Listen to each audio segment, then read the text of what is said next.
Hi there, I'm Stan Baker, one of the hosts of Circle Forum, along with Shelley Steele and Steve Young. New research and a new theory on the teen mental health crisis. And it revolves around the level of independence kids and teens have in engaging activities apart from adults. Our discussion emphasizes that persistent helplessness in making decisions and exploring activities independently can lead to mental health concerns in adolescents. We also talk about that term persistent hopelessness. And again, there's a link to the lack of autonomy and competence developed during childhood. Now, restorative practices has the potential to address the identified issues, and we talk about how you move from a doing for mindset to a working with approach in restorative practices that can contribute to building autonomy, competence, and relatedness. Now, at the end of this episode, be sure to visit our website, www.restorative.ca, for more information on the how-to of restorative practices. Now let's head over to the conversation with Shelley, Steve, and me, Stan.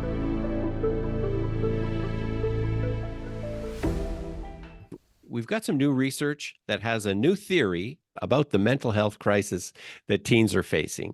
And it has to do with how independently kids and teens are able to engage in activities apart from adults. It's not the notion isn't new.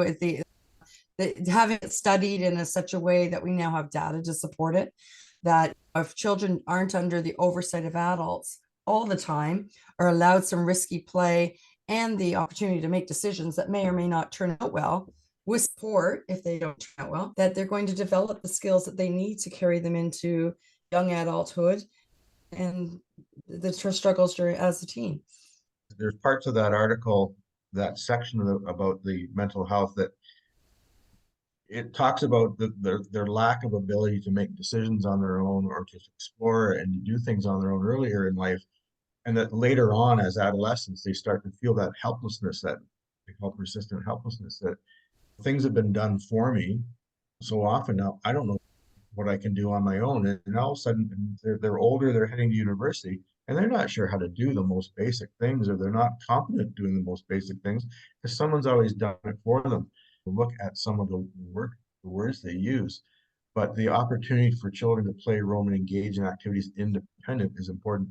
But that term persistent hopelessness, you can see where that could lead to some mental health. If children are feeling that things are hopeless, that I have no control over my life, I have no autonomy, and I'm not competent, and all those things. No wonder they're starting to feel really bad about themselves and about how things are going. And that's the mental health piece.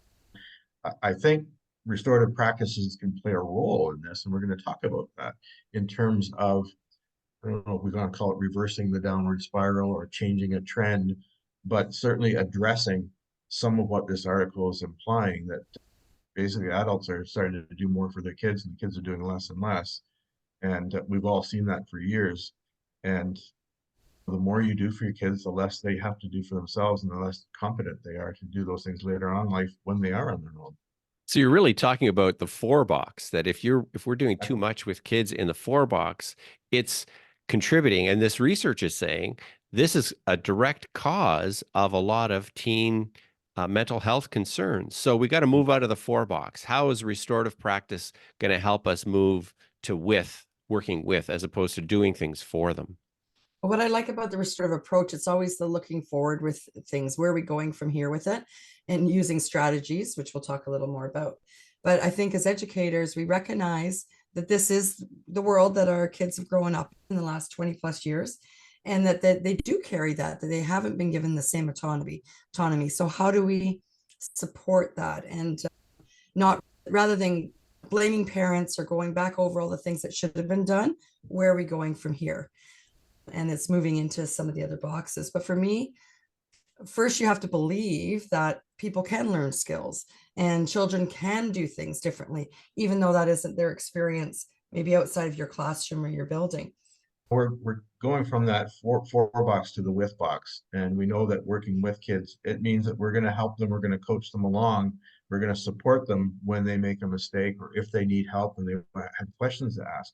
But we're not going to do things for them. We're going to try and build in them the ability for them to do these things on their own. And I think of, when you think of all the kids who are who've been gone on through school, and every time something happens to them, the parent comes in and takes care of it for them. I'll go talk to your teacher. I'll go talk to the principal.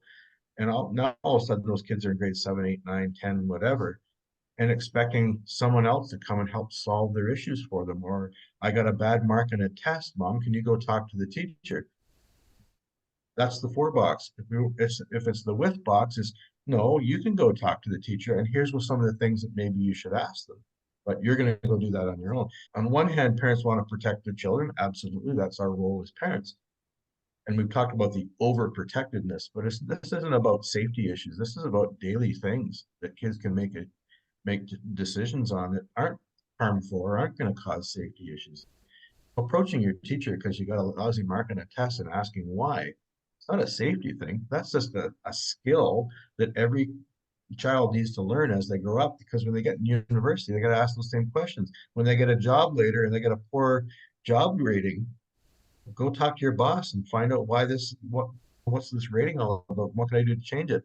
Not when you're 27 saying my mother's going to go talk to my boss now and find out why I didn't do very well on my assessment. It's a slippery slope when the parents start doing this, and when teachers start doing it too. And I'm not going to say parents all alone. Teachers will fall into that do for box as well. And we have to be very careful with that too. The child who always needs a pencil, here's another pencil for you, here's another pencil for you, and just keep feeding them the things that they need. It's very easy to do that for all adults. In the schools, if we can really focus on that, working with box in so many different ways, I think we're going to reverse this. One of the examples of working with that I really like, and it was with a grade 6 or 7 teacher. And basically, just before the kids would go out on the yard for a break, she would have a circle meeting with them about what was going to be happening. What kinds of things are you going to do? Set them up for thinking about you're going to be out there on your own. And then when they came back, she would actually have another little circle with, so how did it go? And I think the more that we can do that as adults to provide that kind of, because I love that word that you use, Steve, like that coaching kind of structure, and build it into what it is that we do. So it's that type of more independent play activity, free of an adult.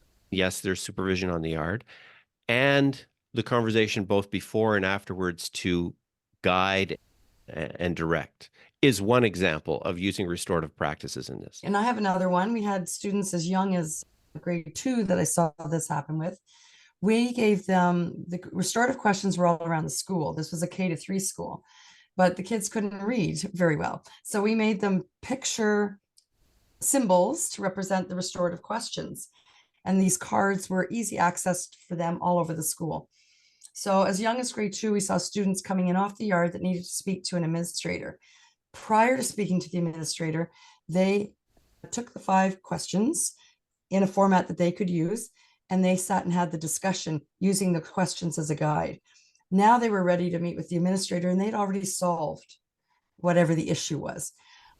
And isn't that what we want for our young people, to be able to figure this out and not have to have an adult resolve it for them? There's times when we have to step in, there's times when we have to add solutions to it. But for many things, if the kids can figure it out on their own, let the adult know what they've done, they're going to follow it and they're going to stick to it. And they're probably not going to repeat that behavior with that same person. Yeah, the word that jumps to my mind in this whole article is the word resiliency. And we've heard that word. My last few years that I was working in schools, the word resiliency was flowing around pretty well. And there's all these workshops on how to build resiliency in kids. And I'm looking at these workshops and listening to what people are saying, and I'm thinking that's restorative practices. We've been doing that in my schools for years. And it's about instilling kids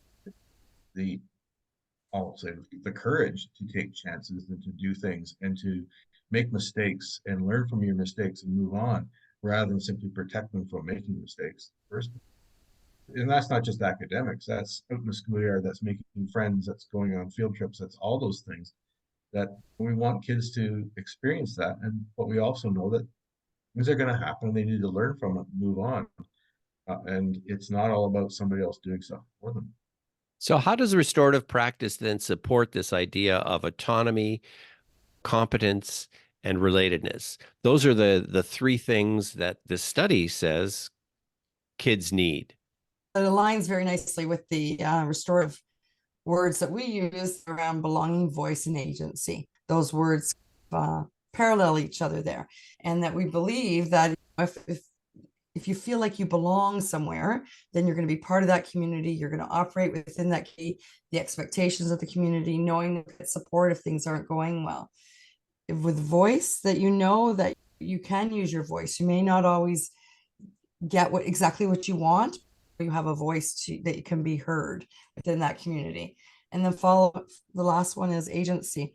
And that really means that you can act on some of the things that are happening or that you believe need to be happening, and that you have the autonomy to do that. I think the competency to me leads to some of those other things. If children feel confident in their schoolwork, if they feel confident in their ability to function in their own family and to do things at home and do their chores and all those things, they feel confident in that, they're going to feel better about making new friends and approaching new situations that are new to him. And that's the word autonomy. If a child feels that, hey, there's not much I can't do, I'm pretty good at all this stuff. Oh, there's a new challenge, I'm going to go try that. Versus the child who says, I can't do anything, I'm not going to try anything new. I can't even do the stuff I already have to do.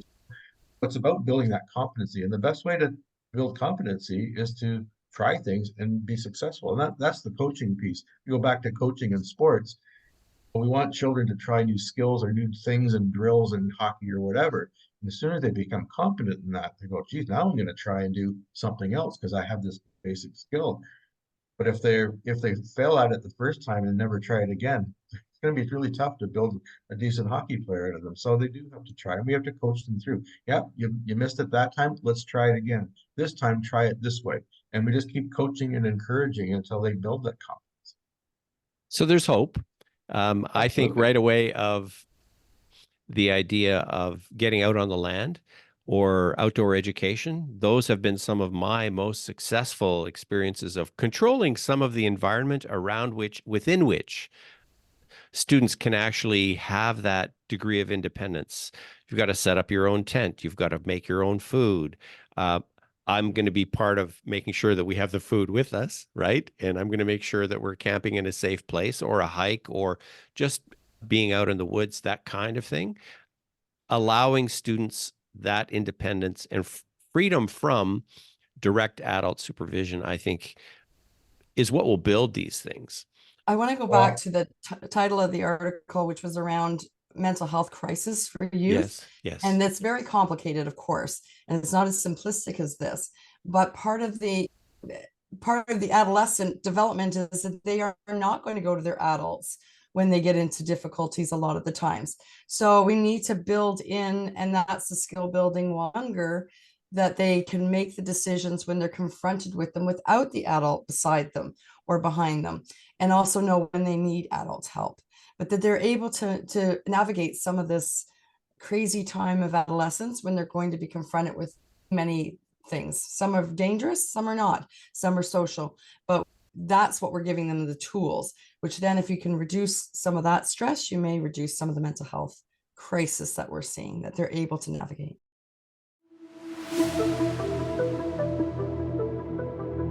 Building autonomy, competence, and relatedness in adolescence is what the research focused on. And restorative practices such as coaching, providing support, using strategies like circle meetings are what we suggest to actually implement this research to help children develop these skills and become more mentally healthy. Find out more about our work at www.restorative.ca. Send me an email to stan@restorative.ca. Give restorative practices a go to promote students' independent activities and then impact their mental health in positive ways.